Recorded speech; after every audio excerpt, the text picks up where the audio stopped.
live across Arkansas. This is Ruskin and Zach.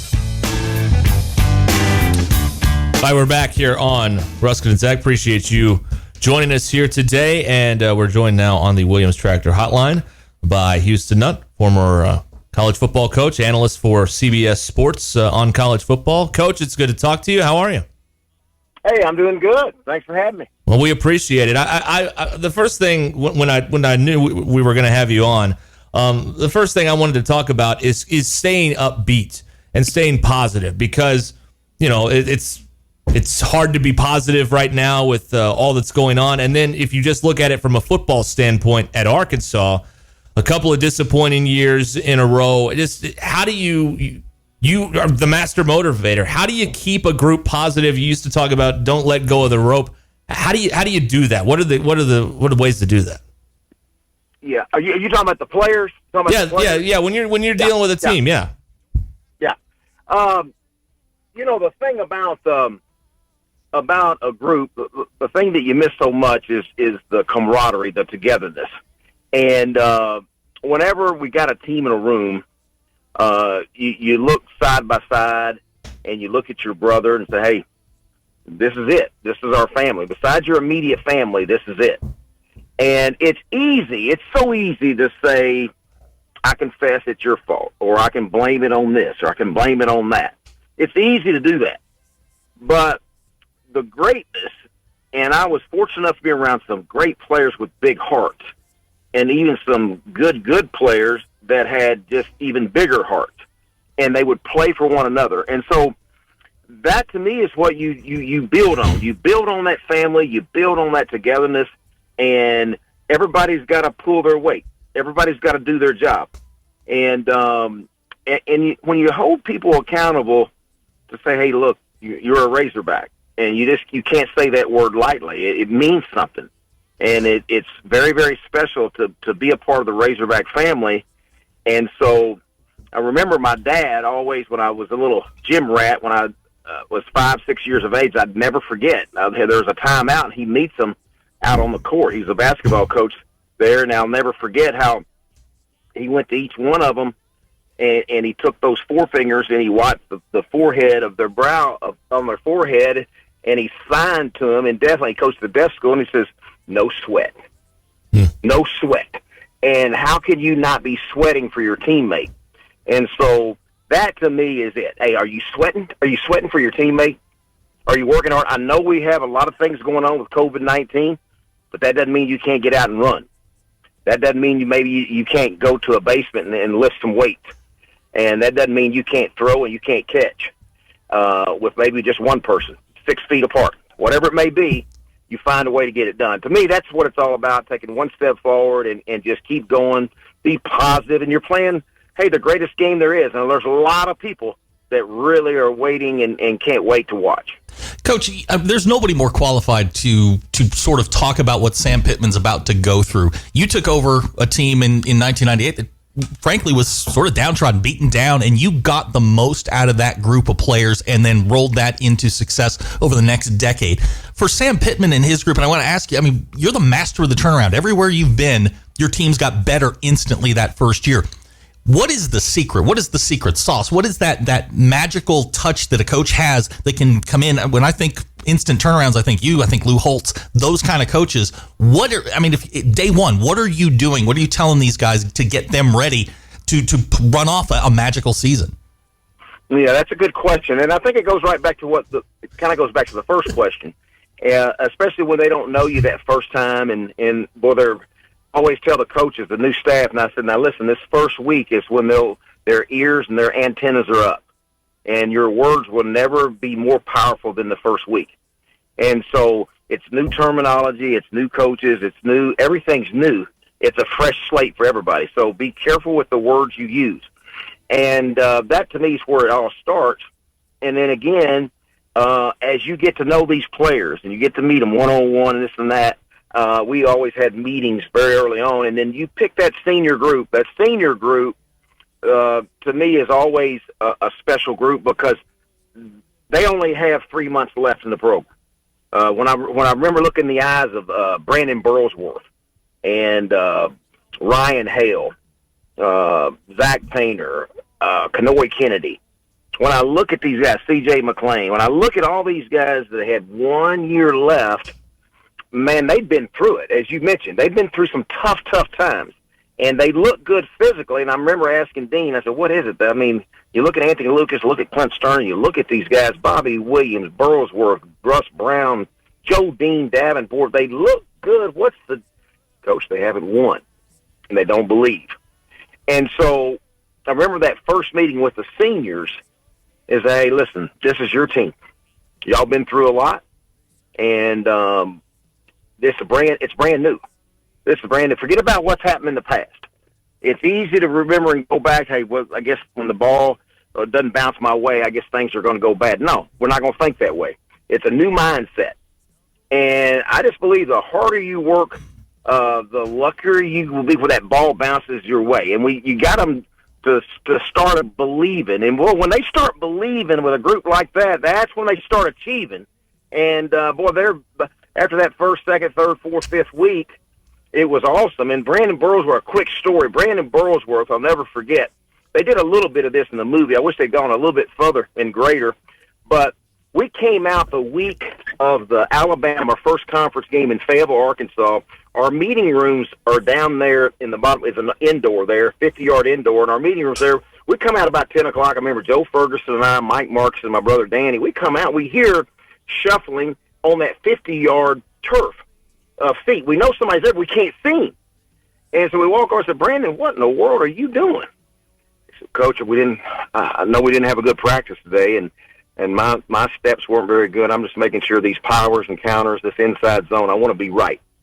And so when he said that next meeting 48 hours prior to, when I just meet with the team, I said, guys, we didn't have a good week this week so far. We're going to have a great practice today. Let me tell you about one of your teammates last night. He cares so much, and he wants to sweat so much for you. He was down there at 10 o'clock last night going through his steps because he cares. And it's about that razorback on the side of your helmet. And he, I promise you, is going to give 100% come Saturday against big, mighty Alabama with Sean Alexander and the guys. We were scared to death. But I tell you what, they wasn't scared to death when they took the field, because after that opening kickoff, they dominated. And to me, that's what it's about. When you get the seniors to own the locker room, they take the game plan and the blueprint from Coach Pittman, and they carry it through the locker room, and everybody holds everybody accountable. Boy, that's when you have something. I'm also struck. We're talking with Houston Nutt here on Ruskin and Zach. I'm also struck in talking with Coach Pittman and hearing him talk that he has a legitimate love and affection for this place that I don't think the program's had since you were there, Coach. Honestly, I mean, he really cares about this school, this job, those players, and you can really tell. You know what? I don't know Coach Pittman, but I've listened to a couple of his interviews, and I agree with you. And what's amazing is Pat Gazzola, rest his soul, he was the owner. Pat and Janie own the Catfish Hole. We take our recruits out there on Friday night. I remember Pat Gazzola telling me, I can't remember what year it was, when Coach Pittman was the first-time assistant at Arkansas. He told me, I came there in the summer to eat with Janie and Pat, and because I love their catfish, but Pat couldn't say enough about Coach Pittman. He said, this guy is so good, such a good teacher, cares about these kids, and a great recruiter. And you're right. It comes through. When I listen to him talk, boy, he just embraces it. And, man, that's where it all starts. When you embrace this school and you embrace this Razorback, embrace these players, that to me is where it all starts. And that's what he sounds like to me. Coach, I've talked to a number of your former players, Jacob Skinner in particular, Dowell Loggins, and they attribute a lot of their success as coaches. Jacob's coaching basketball down in Texas now, and he's told the story about how you came down to see him, and he dunked in a game, and you guys all went crazy, and that's what sort of won him over and brought him to the University of Arkansas.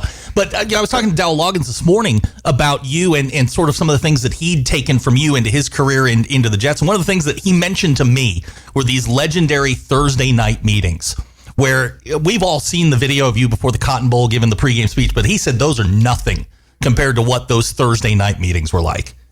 Yeah. You know what? I appreciate Dowell saying that, and I'm always so proud of my guys. We have a lot of guys that became coaches, whether it be in high school, junior college, and even pro. And Dowell, of course, an offensive coordinator at the New York Jets, been with Chicago, has been around. He's been awesome. But you know, a lot of times we say, well, he's just a rah-rah guy. But I'm glad Dowell said that. But one of the things Thursday night was really important to me because it's 48 hours prior to, and you really want to hit on things before they go to bed that night about things that's going to help you win for Saturday, and it's little things. You know, the previous 2 years before we got to Arkansas, you led the league in penalties, sacks, different things, turnovers, and so it's important. It's a little thing, but it's important. Hey, look, you got to know the rules. You can't hit somebody out of bounds. We don't need to. You got to take care of the most precious thing. If we hand you the most precious thing we have, the ball, that means we think a lot of you, and you got to take care of it with 3 points of pressure. And it's just things like that to me that was really important. And when you look at those guys and they're sitting up in that chair and they know this meeting is for real. And at first, I know they didn't know really what's it about, another meeting.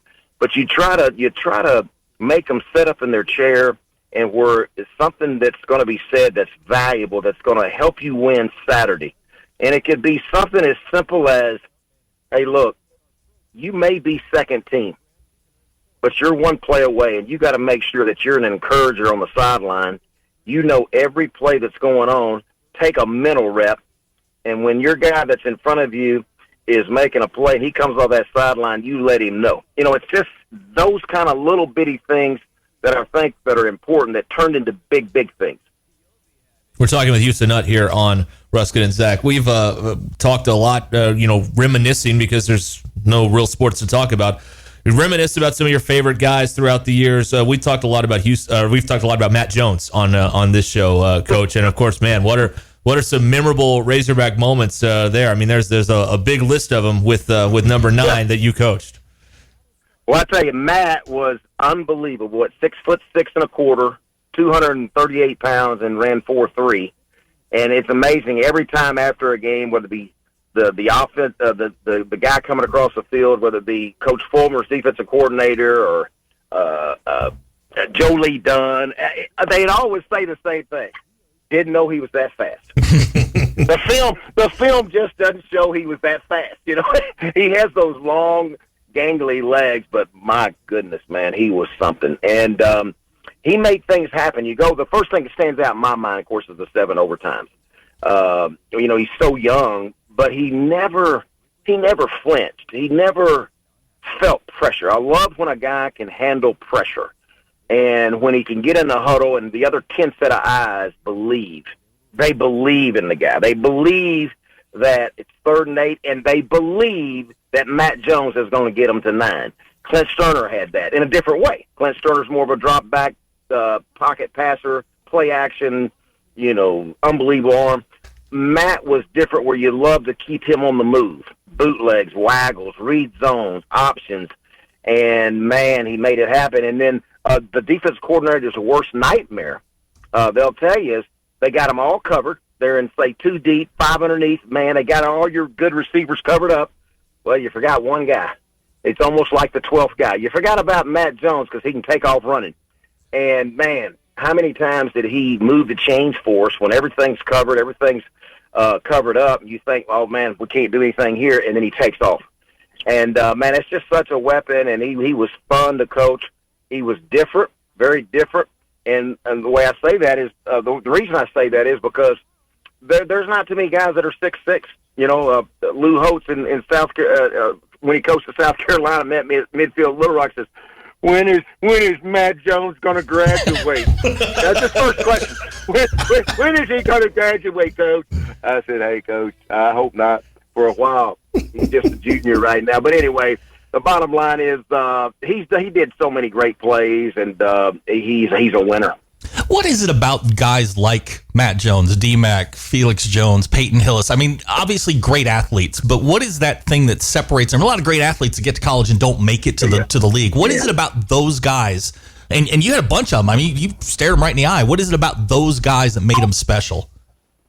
You know, the biggest thing that I'll start with Darren McFadden. The biggest thing about Darren loves football. You know, a lot of people don't really truly love it. there's a lot of other options. When you're growing up in today's world, there's different things you got going, from iPads, blogs, Twitters. You have a lot of different distractions. The one thing I loved about Darren, he loved football, and I'm telling you, after practice, you would see him or Felix, him or Peyton, or him or some DBs. They'd be throwing catch or one-on-one, and it would bother me sometimes because some of them would want to race. And I said, hey, let's don't be racing. And they want to know who's the fastest. He said he's faster than me. I know he's not, blah, blah, blah. You get into that, and you worry about somebody pulling a hamstring. But my point is, they love football. It was a little bitty baby boys game to him. And when it's like that, that's when you know you got something. They love football so much, and they work on their craft, and they want to be real good at it. And Darren was just spectacular. I mean, the guy was physical. He would look up a safety. There'd be many times where Danny would say, don't be afraid to just sometimes go out of bounds after you ran 50 yards. But he wouldn't do it. He'd go look up a safety. He wants to administer the punishment. He wanted to deliver the blow. And there's some of you could see in some of the films, if you look closely, the safeties by the third and fourth quarter would turn their shoulder sideways because they did not want to face up this guy. Felix loved football, smile on his face. You look at from Halloween costumes to. Yep. But one of the greatest stories about these two guys that probably wasn't ever printed was I had a professor call me. Says, I said, I need to talk to you about Darren and Felix. I said, oh my goodness, what we did, skip class, what we? And they called to say, hey coach, I just want you to know Darren McFadden and Felix Jones had enough points, and I gave the class off Thursday. It was optional to come, and just wanted to tell you, I've never experienced this before. These two guys showed up in class and sitting on the first row, and they didn't have to.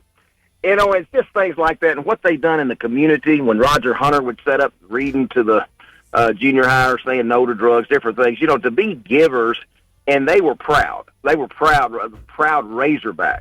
And I just love them. And then there's a story about a lot of, that's the one good thing about now is get a lot of feedback, a lot of emails from different players, and talked to Jason Peters by phone just a couple of weeks ago, Yeah. And they're relationships that last a lifetime, kind of like when we've talked to some other former players, when your coach, Eddie Sutton, finally got the Hall of Fame call. I know that that meant a lot. Oh, without question. Waited a long time for that, and been just really proud of that time and moment. And, man, he just so well deserving and just a phenomenal coach. And, of course, you look at his two assistants, and Pat Foster, who lives right there in Fayetteville, is phenomenal. He's unbelievable. Gene Cady was on that bench, too. Yep. So that's the other thing I'm a fortunate victim of the circumstance, to be able to sit on the bench and watch a Pat Foster, and you watch Gene Cady and watch Eddie Sutton. You watch them work, and you got Jim Counts and the triplets. I'm going to tell you, that was something now. They're unbelievable players. Coach, we've asked, Coach Pittman, I've asked Dowell, we've asked a lot of players that we've had on the show, and you're probably the most qualified to answer it. What is so special about the University of Arkansas makes it unique in the SEC? Yeah, biggest thing is, number one, is there's not another professional team in the state of Arkansas. Really, when you go from corner to corner, and I've been into every city just about in Arkansas, I think every one of them. I don't care if it's Fordyce, Arkansas, El Dorado, Forest City, Mountain Home. You can go, I don't care where you go, Wynn, Arkansas. You can go to any restaurant, cafe, and there's somewhere in there's a Razorback in there. And I can remember growing up in Little Rock, Arkansas, Bud Campbell and all these those great sportscasters. And I remember coming across TV, on the day, hey, the Razorbacks are coming to town. They start calling the Hogs on Channel 7. And it just would give me chills, as a 7 and 8 year old. They're calling the Hogs. I'd tell my brother, they're calling them Hogs already. They're getting ready. And it would be 11 o'clock in the morning. They don't play till 7:30 that night. And I think that's big when you have a state that gets behind your team from corner to corner. And I know there's been some hard times, but it can turn in a minute. It can flip, and it's just not easy. The toughest thing is the Southeastern Conference West. I won't even say the Southeastern Conference. I say the Southeastern Conference Western side. That is tough. It's always been tough. Oh. And when you go to these environments, when you go to Baton Rouge and there's 100,000, there's a live tiger over there on the sideline. You go to Auburn, you go to Florida, you go to Georgia, you go to Alabama, and it's just there's the tailgates are full and the people are there. There's this passion, Yeah. and it's phenomenal. But and when you get on a roll, and when Arkansas gets on a roll, and like we had when we coming down West Markham, and those fans are coming out on West Markham Street, banging on the bus. I wish you could have heard the inside of those what the players were saying inside that bus. Coach, we're out of time. We appreciate it so much. Thank you so much for the time today. You bet. Thank you. Houston Nutt, back in a moment. Ruskin and Zach.